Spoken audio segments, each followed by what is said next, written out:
Hello, alors on va continuer sur l'esprit Kundalini et pour ça je voudrais donc parler de la genèse, du récit de la création puisque l'esprit Kundalini s'est infiltré dans les systèmes spirituels, dans l'être humain dès le départ de la genèse en fait. Donc j'ai des références de livres, je me suis aidée des anges de Jérémy Potin que je vous conseille, qui est un super livre, super œuvre et donc qui étudie donc du coup la Bible, qui donne des précisions, des compréhensions, parce qu'on sait qu'en fait les traductions de l'hébreu ou du grec, du latin, etc. En fait, il y a des pertes du sens, il y a des glissements sémantiques et du coup on s'aperçoit que le récit n'est pas forcément celui qu'il était à l'origine ou qui devait être. Et c'est pour ça qu'on on pense que ce qu'il y a écrit dans la Bible, ce n'est pas forcément la parole de Dieu. Et pourtant ça l'est, mais il y a eu, c'est vrai, des remaniements et surtout elle est à lire avec discernement et avec surtout communication avec le Saint-Esprit. Sinon on peut être vite amené dans d'être dévié en fait de la vérité. Le jardin d'Éden, c'est pas juste une représentation idyllique de la vie et de l'amour entre Adam et Ève. Le jardin d'Éden, c'est l'extension du conseil divin sur terre. Le jardin d'Éden, c'est le sanctuaire, mais c'est le jardin de Dieu, c'est pas le jardin d'Adam et Ève. Par contre, Adam et Ève étaient en communication directe avec Dieu. Donc, ils sont créés à l'image de Dieu. Et Satan va venir les pervertir au niveau de cette pensée-là, et on va le voir. Genèse chapitre 1, 26. Donc, chapitre 1.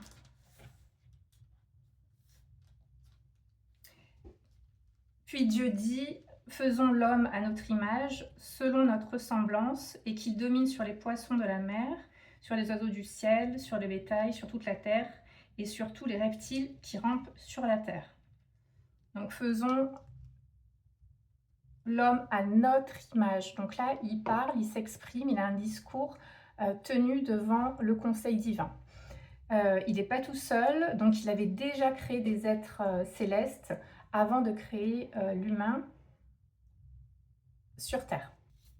L'image de Dieu, ça signifie un mandat de représentation et d'autorité sur Terre. Et en fait, ce mandat, il est commun aux êtres célestes et aux humains, chacun dans des fonctions ou dans des domaines différents, des domaines respectifs. Le dessein, c'est la collaboration harmonieuse entre Dieu, son conseil divin et l'humanité. Le conseil divin est représenté par des êtres célestes. Il y a des archanges, des anges. Il y a une hiérarchie en fait dans les fonctions et les missions des différents êtres. Nous avons Michael, on a Raphaël, il y a Gabriel, il y a Uriel et il y en a d'autres, d'accord. Donc, ils ont des responsabilités et des fonctions précises, dont la communication. Ce sont des messagers, donc ils font passer des messages, des missions de protection, de jugement et donc de gouvernance au niveau du conseil divin. Et ce sont des êtres célestes de haut rang. Parfois on entend le terme Elohim aussi, et je sais que dans le New Age ça se disait, les Elohim en fait c'est des êtres, c'est pas Dieu, ou c'est pas les dieux, c'est des êtres appartenant au monde spirituel, qu'ils soient fidèles ou rebelles, d'accord. Voilà, donc ça c'est pour planter un petit peu le décor, savoir de quoi on parle quand on parle du jardin d'Éden. Alors, ce qui s'est passé, donc la chute et en fait la corruption spirituelle et morale de l'humanité, la rébellion de Satan. Donc, qui est Satan? Satan, il est, alors on dit un serpent dans la Genèse. Cependant, quand on regarde les termes en hébreu, il y a un sens, une sémantique qui va au-delà du simple fait d'être un animal en fait, hein.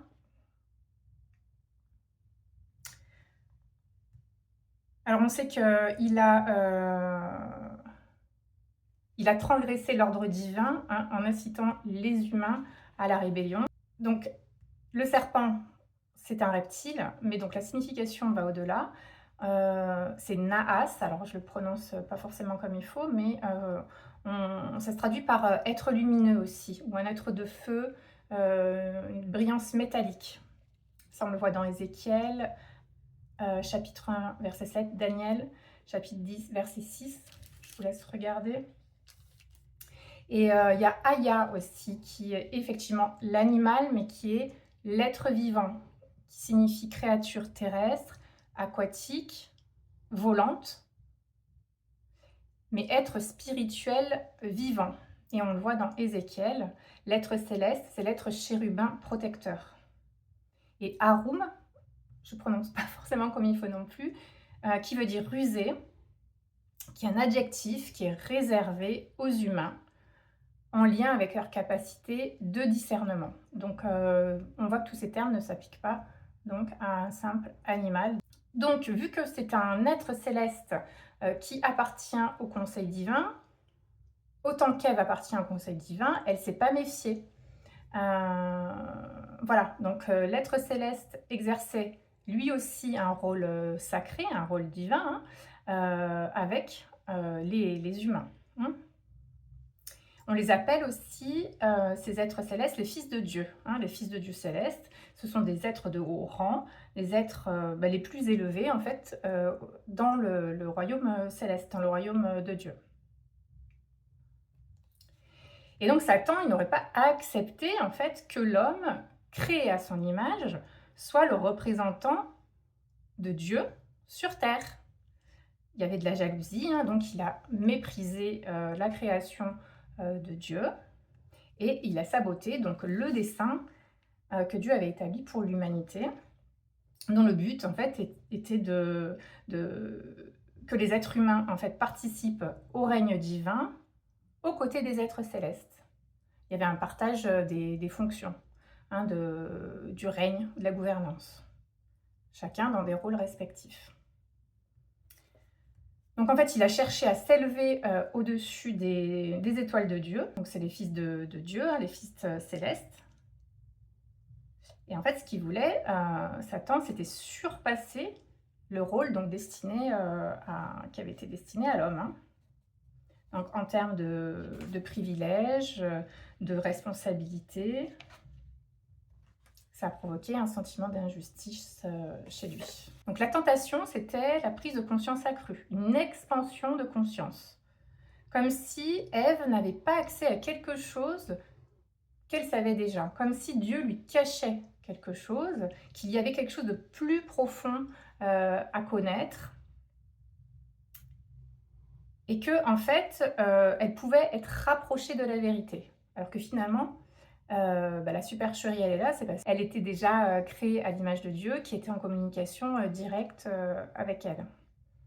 En fait, c'est comme si elle avait oublié une partie de son identité, une partie de son autorité, hein.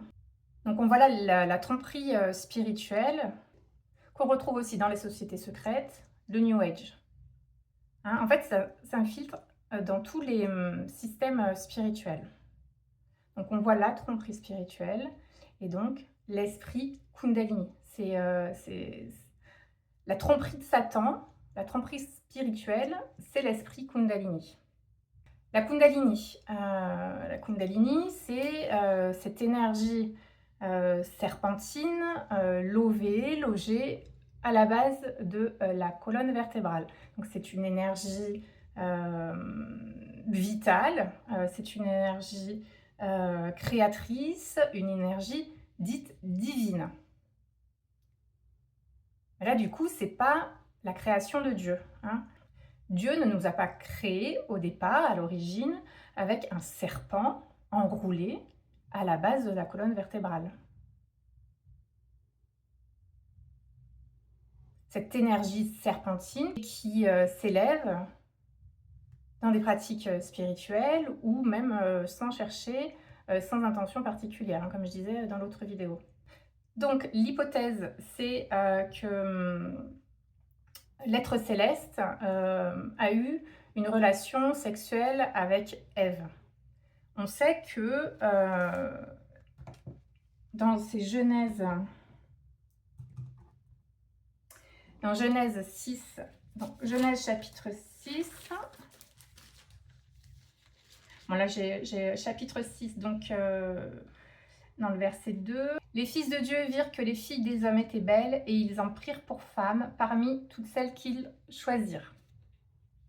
Donc on sait que les êtres célestes, du coup, qui sont les anges déchus, ont eu des relations sexuelles avec les humains, les humaines, et ont fait des enfants qui sont les géants ou les néphilim. Donc supposer que l'être céleste ait eu une relation sexuelle avec Ève pourrait expliquer justement l'infiltration de l'esprit Kundalini au niveau de la base de la colonne vertébrale.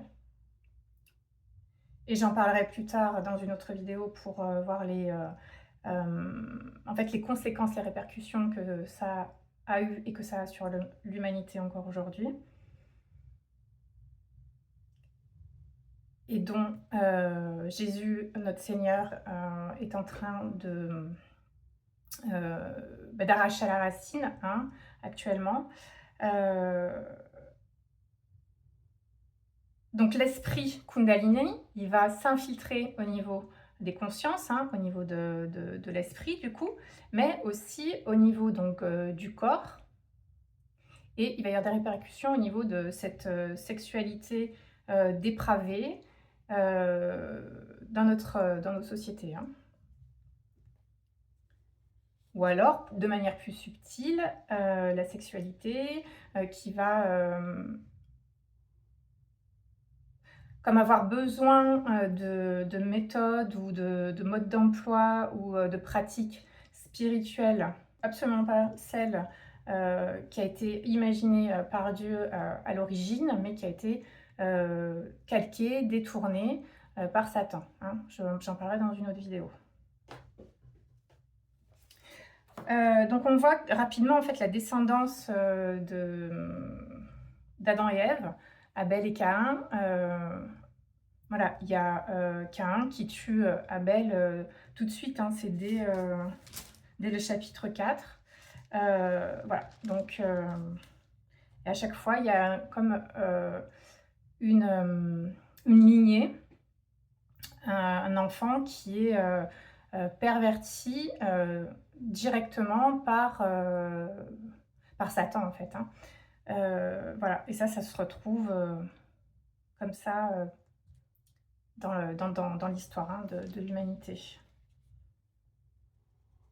Il y a le fait aussi que ils ont pris conscience de leur nudité, ils ont eu besoin de se cacher, hein, comme s'ils ont eu honte, et ils ont eu besoin de se cacher. Donc c'est Ève, hein, qui aurait eu la relation sexuelle, mais étant la femme d'Adam, il a pris aussi...